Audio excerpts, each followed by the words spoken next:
이제 두 번째 주제와 관련해서 우리 그 클래스넷과 관련된 간단한 소개에 앞서서 이론적 배경이라고 이렇게 제목은 돼 있습니다만 어떤 맥락 속에서 저희가 이런 연구를 하는지를 간략하게 설명을 드리도록 하겠습니다.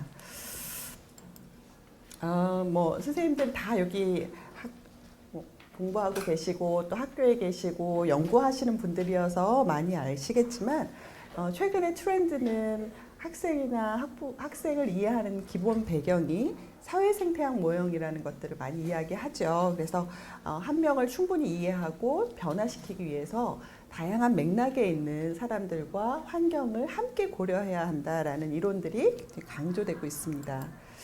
그러한 어떤 입장들을 반영해서 좀 브룸펜브루너의 사회생태학 모형이라고 우리가 흔히 얘기하고 있는데요.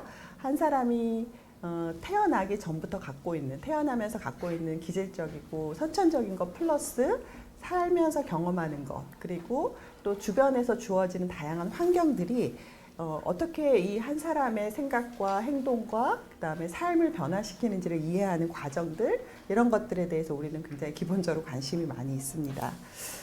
최근에는 이제 조금 더 미시적으로 봐서 이러한 환경의 영향을 관계 속에서 많이 이해를 하죠. 그게 이제 사회 연결망이라고 흔히 얘기를 하고 있고요.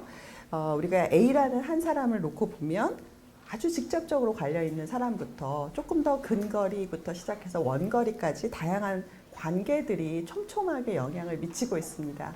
그래서 이런 관계들 속에서 우리 한 사람의 삶이 전 생애에 걸쳐서 변화가 되고 있죠. 그런 맥락 중에 가장 중요한 아이들의 삶의 맥락은 무엇이냐라고 했을 때 이제 또래 생태라는 얘기를 많이 하고 있습니다. 피어 에콜로지라고 표현을 하는데 결국 학생들 입장에서 보면 학교에서 가장 많은 시간을 보내는 곳은 학급이고 학급 내에 있는 학생 구성원들, 결국 또래들이죠. 또래들이 아이들의 삶과 삶의 질과 밀접하게 관련이 있습니다. 그래서 아이들이 어떤 생각을 하고 어떤 행동을 하고 어떤 정서를 가지고 사느냐는 이런 관계 속에서 아이들이 어떻게 영향을 받고 있느냐가 상당히 중요합니다. 관계를 조금 더 확장해 보면 흔히 우리가 문화, 풍토, 분위기라고 말하는 일종의 무형의 환경이지만 여전히 강력하게 영향을 주는 그런 부분들이 많이 있습니다. 우리가 왜 그런 식으로 행동하는지, 왜 그런 식으로 생각하는지의 배경 속에는 이 관계로부터 유발된 어떤 문화나 풍토라는 것이 상당히 많이 영향을 주지요. 그리고 이러한 생태나 문화 분위기는 끊임없이 변화 가능한 살아있는 유기체처럼 굉장히 많은 부분에서 수시로 그리고 빠른 속도로 변화되고 있습니다. 그래서 그러한 어떤 특성들을 우리가 잘 이해하고 학생 한 명 한 명의 변화들을 추적할 때 좀 더 정확한 접근이나 개입이 가능하다라고 생각하는 것이 이러한 가정입니다. 그래서 조금 더 익숙한 게 이제 사회성 측정이었죠. 선생님들 다 우리 아시는 내용인데 아이들로부터 수용되거나 좋아하는 아이들과 거부되는 아이들이 있다는 거죠.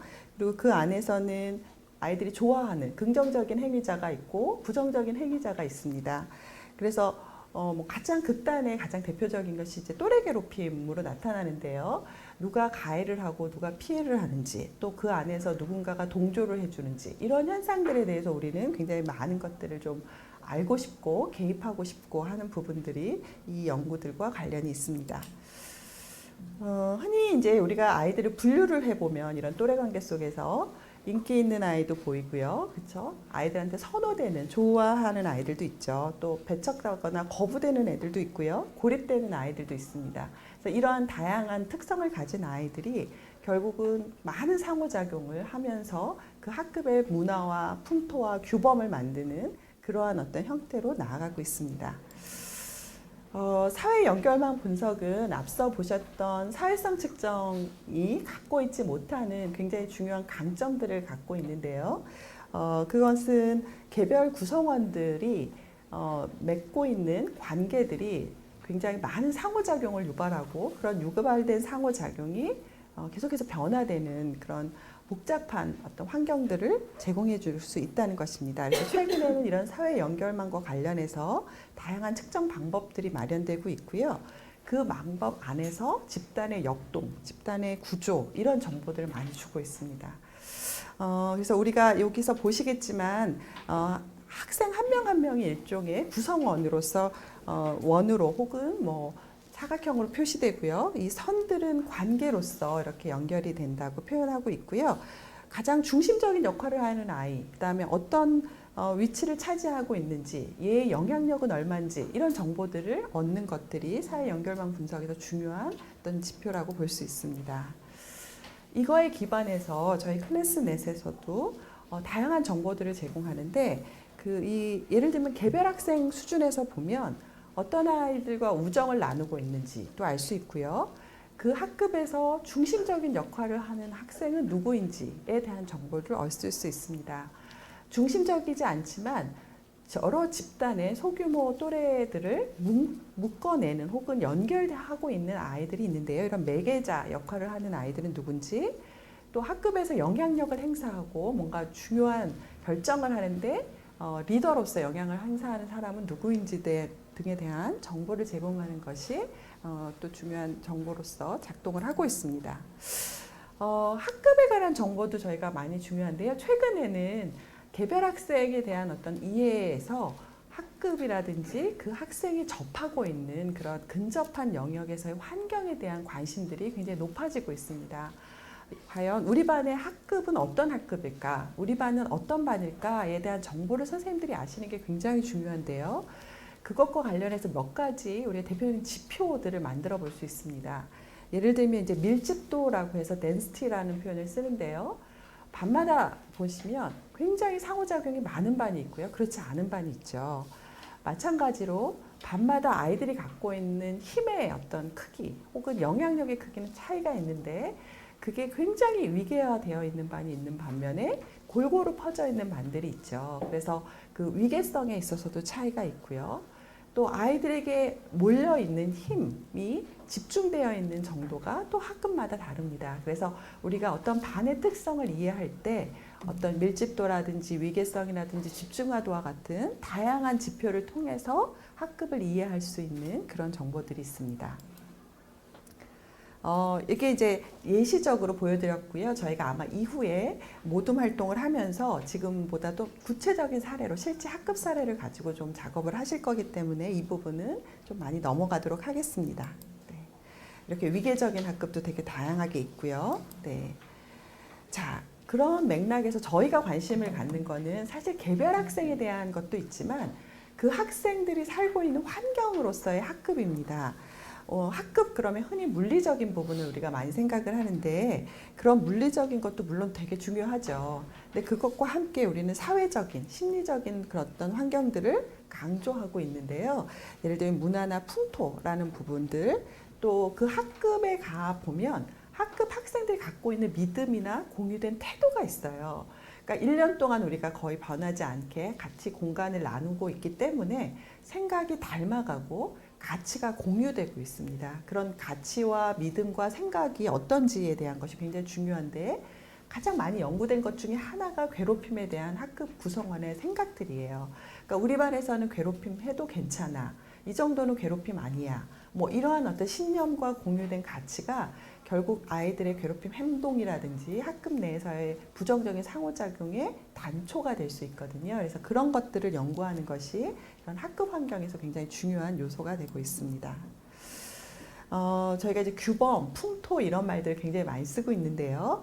여러 학자들이 여러 얘기를 합니다. 뭐 명시적으로 규범화하는 것들은 주로 선생님들이 규칙으로 혹은 관행으로 이렇게 규정으로 나타내시는 것들이고요. 그렇지만 사실은 그 명시적인 거 말고 아이들 사이에서는 암묵적으로 갖고 있는 규범들이 있습니다. 우리 반에서 혹은 우리 학교에서는 이런 거는 괜찮아. 이런 거는 하면 큰일 나. 이런 것들에 대한 아이들의 생각이 있는데 그런 것들을 이제 흔히 암묵적 규범이라고 얘기를 하고 있습니다. 또 반마다 혹은 학교마다 굉장히 공격적이고 반사회적인 특성을 보이는 그런 분위기를 갖고 있는 학교나 학급이 있는 반면에요. 상당히 도덕적이고 우호적이고 친사회적인 그런 특성을 갖고 있는 학급이나 학교도 있습니다. 우리가 원하는 어떤 그런 방향이라고 볼 수 있겠죠. 학업적인 부분도 상당히 영향이 있습니다. 어떤 학교를 가보면요, 우리 흔히 말하는 공부하는 것들이 중요한 학교, 공부에 대해서 모든 구성원들이 열심히 하고자 하는 학교는 공부하는 것들을 서로 격려해서 함께 학습하는 것들이 중요하게 생각하는 그런 가치를 공유한 학급들이 있고요. 오히려 공부할 때 놀림받고 아이들로부터 핀잔받고 그래서 공부하는 것들을 숨기면서 하는 그런 분위기의 학급이나 학교도 있겠죠. 그래서 이런 학업과 관련해서도 동기 차원, 목표 차원에서 굉장히 구별되는 그런 학급들이 있습니다. 네.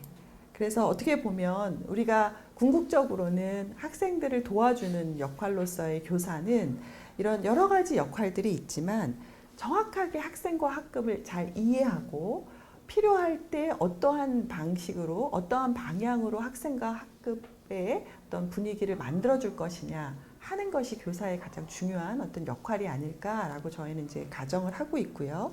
그러한 어떤 정확한 정보와 개입의 방향을 제시하는 것이 클래스넷에서 요구하는 어떤 그런 것들이라고 볼 수 있습니다. 선생님들이 무엇을 할까라고 생각해 보면 다양한 것이 있죠. 1차적으로는 수업을 하시지만 또 담임교사 입장에서는 보면 학급을 운영하고 관리하시는 책임이 있고요. 또 학생 한 명 한 명을 잘 이해하고 필요로 하는 교육이나 상담이나 생활교육을 해야 되는 부분들도 있고요. 또 아이들끼리의 관계도 선생님들이 관여를 공식적으로 하시기는 어렵지만 적어도 어떻게 우리 반 아이들이 지금 생활하고 있는지, 어떻게 어울리고 있는지에 대한 정보로서 평판이나 명성도 알 수 있고요.